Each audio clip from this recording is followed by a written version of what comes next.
And while chairing the 10th Niti Aayog Governing Council meeting, Prime Minister Narendra Modi called for greater unity between the centre and the states, emphasizing that true progress toward a Viksit Bharat by 2047 can only be achieved through collaborative governance. He also urged states to develop at least one world-class tourist destination to boost local economies and cultural prominence.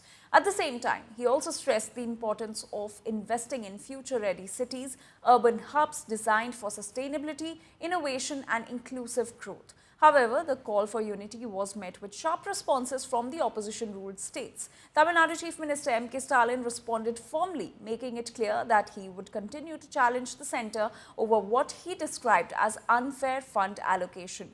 He alleged that over 2,000 crore rupees due to the state was being withheld and demanded non-discriminatory financial support. Adding to the dissent, the TMC took a stand by boycotting the meeting altogether.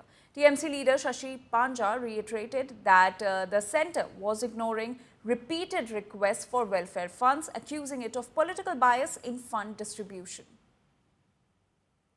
Our state and Honorable Chief Minister also believes in cooperative federalism. We have stood hand in hand with the Government of India in this present crisis of Pahalgaon and the fallout of it, and the fight against terrorism, and Pakistan leading this terrorist activities in India. So I think there should be all states should be equally looked after. Their performances should be assessed, their grants should be given, the taxes which are collected, they should be returned in due time.